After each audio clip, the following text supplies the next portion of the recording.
guys? Joe Szymanski here. How do you like that, Mason Nation? Another big win for your Patriots today. Student section absolutely showed out. Go green and gold.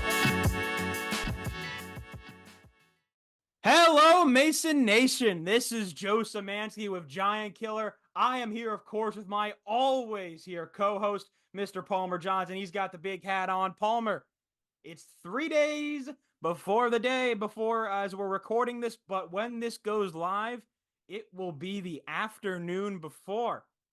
The basketball season will begin. George Mason kicking off their season at home against North Carolina Central. We are almost there, Palmer, and that means finally, after what felt like an offseason that took far too long, we will be talking real-life basketball games after this podcast. But first, we've got a couple of 2025 class updates for you since we were last up here. The big one, Palmer. We have official news on what is now officially George Mason's second highest ever rated prospect by 247 Sports composite ratings. Palmer, Emmanuel Kanga, the local kid from Mount Zion Prep. He is going to be a George Mason Patriot next year. Palmer, why? Tell me why we should. I mean, the numbers are there. The recruiting numbers are there. That'll draw some hype. But why should Mason Nation be so excited for Emmanuel Kanga next year? I think the thing that makes me most excited is his main strength to me was his pick and roll defense, and that's what keeps a lot of young big men off the court. So it's kind of like, if seems like there's just a really high floor there. Like he will at least be good at this, and he's pretty good. He's pretty well rounded on defense, but that's his big thing. And that's just really important. Yeah, that's really good news. And of course, the always exciting thing, we've got Steve Curran here. He helped grade him in. Steve Curran, a notorious developer of very, very good big men in the A10. Did it for a long time at St. Bonaventure. I think was definitely a huge part of Amari Kelly's emergence last year. We hope his match will be worked on both Jalen Haynes and Gio Emejuru this season. But Kanga is one of those guys who looks special coming in. He, again, like I said, the recruiting rankings tell the story. This is a guy who's rated very highly by a lot of these sites. Highly rated on ESPN, rated well on On3, rated well on Rivals, was even rated pretty well on 247. Again, only behind Eric Copes in terms of 247's general combined ratings of the major sites. That's a pretty good thing. That puts him over Patriots like Pat Holloway, Sherrod Wright, Justin Fernandez. That's a couple of pretty good people in Mason lore and history to be put above here. But of course, as with sometimes the things in 2025 in recruiting classes, not everything can go your way. In fact, just today is Friday, November 1st. We did get some bad news on what looked to be a 2025 priority target. Palmer, tell me the news on Jalen Ruggiero. He committed to GW, and that's pretty upsetting just because he's kind of what they need. Because he's a really good, he's a hard-nosed defender that can play offense. And I thought he might be too good at defense for them to actually want him. Yeah. You said something interesting earlier today when we saw the news come across. And you said something interesting to me, of course, where you're like, he might be their best perimeter defender next year, and maybe their best defender in general. Obviously, that's been the story for GW. The Cross Potomac rivals, since Chris Caputo got there, has been some very talented offensive players, but a whole lot of questions on the defensive end that still have yet to be answered going to year 3 of the Caputo era. But, it'll be very interesting to see what that does. Of course, it sucks to lose to an A10 rival. Of course, we beat an A10 rival to get Emmanuel Kanga. He was down between us and Loyola Chicago, which that's a very good program to beat, especially after the year they had last year. But it means, of course, we will sometimes lose these battles to A10 programs. I think maybe potentially for Ruggiero might have been a playtime thing. If you're talking about if his defense might bring him more playtime quicker at GW compared to Mason, where you do have, he would come as a 2-guard. Even with Jared Billups leaving, you do have Braden O'Connor, in theory, standing in his way. Would not necessarily be the full case, I think, at GW, where I think he would probably have a clearer shot to start. But hey, such as the breaks. In other 2025 news, we had a couple of visits since the last time here. I believe we didn't mention these last time on the podcast, but the big one I want to mention, the JUCO product, Corey Calker Palmer, telling about this scoring point guard who's from Sterling, Virginia. So he had an offer to Bethune Cookman out of high school, ended up going to Nova Community College, did really well for 1 year, but then they lost their athletic department, like athletics. So he went to, I think, like East something Florida, I think East Florida State or North Florida State. Mm-hmm. Uh, and so now he's going to play there this year. It kind of stinks that he was an official visit. Uh, it kind of stinks because there's that storyline. If he went to Nova, then Mason would be like, oh, that's how that kind of works. That's how it works for normal students. But Yeah, he's I want to make a comparison, and I need to make it very clear. Is on style, not I think he could be what we thought Jordan King would be at Richmond. Not what he ended up being. I'm not saying he's going to be, you know, first team to co-player of the year, co-player of the year, which was nonsense. But co-player of the year. Yeah, that's not for this yeah, podcast. yeah. I don't think he's going to be that crazy, but I think he could be like, oh, he's a plus starter. He's a plus starter. Uh, Yeah. he's really he's really good at moving off the ball, which is really nice. He just kind of has that. I'll be honest, like it might be the hair. He just reminds me a lot of Jordan King, Mm. which is, I mean, that's a good thing to be compared to. Yeah, that's not a bad thing to be compared to at all. But yeah, that's really kind of the recruiting news. But like I said, Palmer, when this comes out, it's going to be a day before the season. So let's start talking about expectations. Look, you look at the general composite, the A10 has been ranked by, it's been predicted by numerous websites, analysts. There's a lot of people who look at mid-major basketball, the Atlantic 10, of course, being one of those premier conferences in mid-major basketball, gets a lot of those eyes. Generally, what people are saying about Mason seems to be anywhere between 5 and 8. Really, again, for Mason, they don't think we're going to break into that top 4 potentially. I think probably the biggest question there for Mason is that do we have that like super elite player that I don't think, you talk about a VCU, they've got Max Soldier, St. Louis, who is a very popular pick. They have Robbie Avila. These are the type of players that you're talking about here. Does Mason have that? Is a Darius Maddox going to go from a 14-point game guy to a 17 points per game guy? That could change a whole. If he does, that could change a whole lot of things. Does a guy like Jalen Haynes immediately become a third or second team guy? It's going to have to be, it looks like, a lot more dependent on multiple guys going at once versus maybe what we saw last year at sometimes where it would be able to sometimes just be the Keyshawn Hall show and he took over. But I think the fan base will agree. I think you'll agree that wasn't always necessarily a positive, especially considering that Hall, I think, was streaky from 3. This seems to be a team that on paper has kind of fixed its 2 biggest issues from last year, which was 3-point scoring outside of Darius Maddox, and then, of course, depth. Palmer, this looks like a team that can go 10 deep. Why are people talking about depth so much as potentially George Mason's greatest strength going into the season?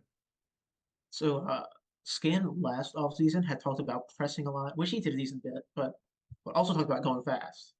And when they played about 7 or 8 deep last year, you can't really go fast because guys are gonna get tired. But if you have 10, if you have 2 centers who you think could play 20 minutes a night, you can have them running up and down all night, and there will always be somebody with energy.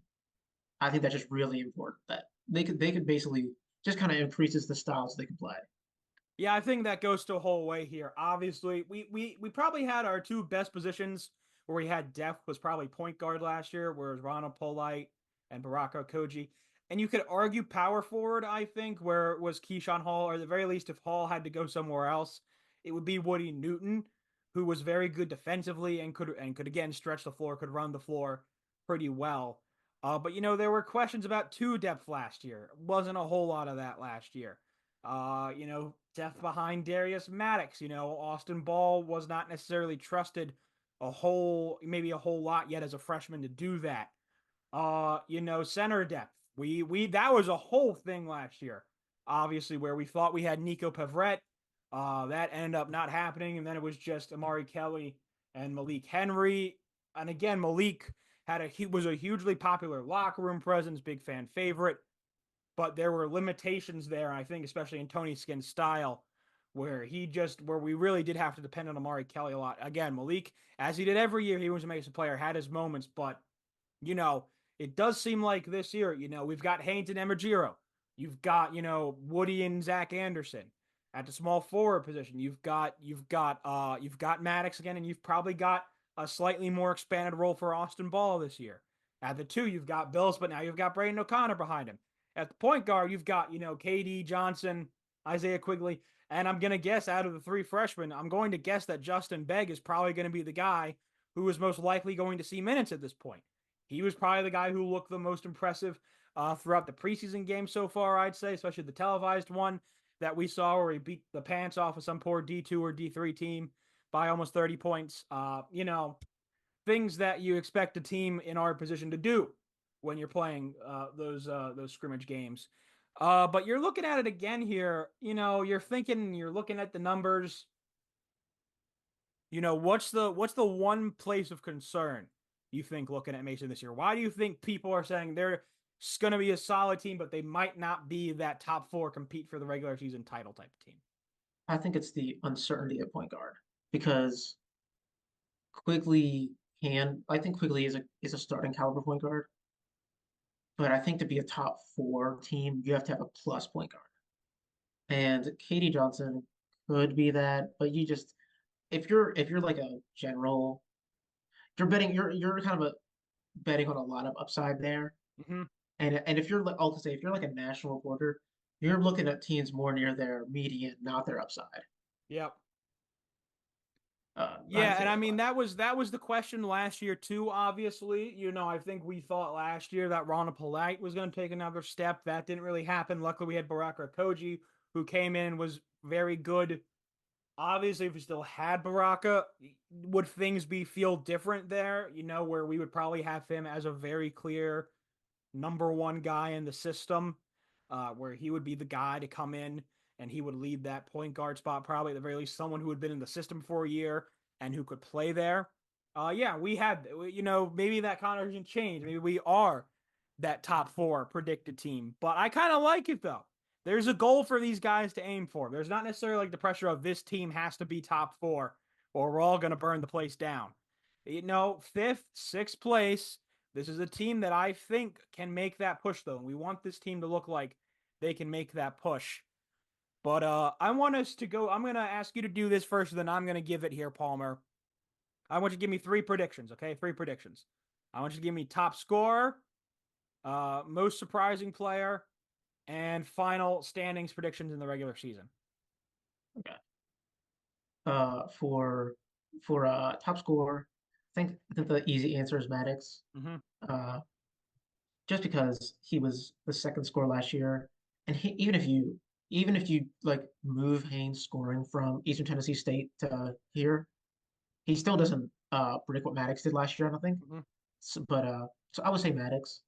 Then for a most surprising player, I'm gonna say quickly just because I feel like he played better than his numbers said. He's such a he was such a great press defender, and I feel like Mason's gonna really use that. Just bully some teams with inexperienced point guards Mm-hmm. into the ground. And for standings, I haven't like gone deep into the schedules, but in my power rankings, I have Mason sixth. I've been Okay. flipping between fifth and sixth with St. Joe's. I think St. Joe's is way more talented than Mason, but I don't trust Billy Lang because he has not given me a reason to trust him Yep. through 4 or 5 years. So flipping between five and six. Yeah. Yeah. Yeah, I'm going to agree with you on Darius Maddox. I think the signs are just there too much. We know he's going to be a focal point of this offense. We know we're going to try and get him more shots this year, obviously, with Keyshawn Hall and Nkoji both no longer part of the team. That will probably mean more shots for Maddox. That will probably mean him getting more points. I think we're going to see him go from that 14 a game he had last year. I think we will see him take that jump to 16, potentially even 17 a game, and become that premier scorer that we need him to be. I'm gonna change it up though. On most surprising, I'm gonna say it's gonna be Giovanni Emagiru, who I think a lot of people who talk about transfer ratings and people who come in, I think Gio, he had the consequence of being a solid player on a really, really bad Siena team last year, a team that could really just add no front court. Like, if you look at that team, that was just not a team that had a front court to speak of. Gio was one of maybe two bright spots on that group. People question his defending. People questioned Amari Kelly's defending a little bit when he came in here. Is this kind of lanky-ish 6'9" guy going to be able to defend against A10 bigs? Well, now we've got Gio Majiro coming in, who's this almost 6'11" hulking beast of a man who's come in now from Siena. I think Steve Kern's going to work his magic here. I think we're going to see more of Emajiro than I think people will think. I think he's going to be that presence down low. I think he's going to help a lot with this team. I think he's my surprise of the year. And I'm going to say George Mason will finish for the first time in their history in the Atlantic 10. They will get to fourth place. They will finish in the top four, and they will get a double bye going into the Atlantic 10 Conference playoffs and Washington, D.C. at Capital One Arena this year. I am planning to be there. Palmer, I know, says he will be there. The whole Giant Killer crew, and I think the By George crew as well is planning to be there. That is most of our home areas, and even then it's a little area easier for someone like me from South Central Pennsylvania to get down to Philadelphia, not to Philadelphia, to DC, than just to get to like a Brooklyn somewhere, especially considering I have a lot more people who will let me sleep on their couch in Washington, D.C. than there are in Brooklyn. That's a very, very key element there, and very important to see. But George Mason right now, I think, finishes fourth, and Palmer, I can't be there. It's going to be a very busy start of the week for me for other reasons, but I know you're going to be there with your big hat in the student section on Monday night, tomorrow night. How excited are you? I'm very excited. I think I'm very excited just because in the first preseason game, Quigley and Johnson were both out, so we're actually gonna finally get to see that. That's Mm-hmm. kind of disappointing because like the two Yeah. players you want to see the most didn't get to play. Yep. Uh, I want to go back to Emma. I think you're right about him playing more than people expected. I can compare it to when Aduro and Ojiako, like non-conference that Yes. year. I think it's a bit close to that, where it's almost like 50-50. That was a big thing that year. I mean, Yeah. I mean, it was crazy, like, looking back on it, but like Yeah. Josh I think he was dealing with an injury still, I think, from the offseason, the start of that year. But like, there were legitimate comments in Mason systems of like how much more should we be playing Ojiako in these games because of like how like it didn't like he could like John could like Jinica could dominate some of those lower tier schools. Like, he could really get in there just because of his height. And we kind of seen Gio do that a couple of times too, I think, in the preseason. Where again at 6'10", 6'11", we're going against some of these smaller schools, these NC Centrals, the Coppin States, not the Marquettes or the Dukes. Those guys will have us in the height category to an extent, especially Duke. But, when you're talking about some of the lower tier schools we see, Emajura at 6'10", that near 6'11", gonna be a big presence. I'm excited to see it, but you can't say anything until you see the results. So until next time, Palmer, the next time I expect us to do a podcast, folks, as you're listening and watching here, will probably be after the Marquette game. That will be after the first two games of the season. Of course, Monday night at home, North Carolina Central on ESPN Plus. If you can't be there in the building, I ask you all to be there. And Mason's going prime time, 9 p.m. Eastern time, 8 p.m. Central. Marquette, the student game at their tiny gym they have on campus. It's not at Pfizer Forum. That's why you're not seeing trips down there for Mason Nation, because it's in there. It's their students only game of this year. But it's on Peacock, 9 o'clock Eastern time, Friday, November 8th. George Mason at number, I think it's 17 Marquette to start the year. So let's win Monday. Let's pull the upset on Friday, Palmer. It's great to have you folks as always. Thank you for listening. This is the Onward to Victory podcast hosted by Joe Szymanski and Palmer Johnson from Giant Killer, your one-stop shop for all things George Mason. We will see you after the first two games of the season. and have a great rest of your week, folks. Go Patriots.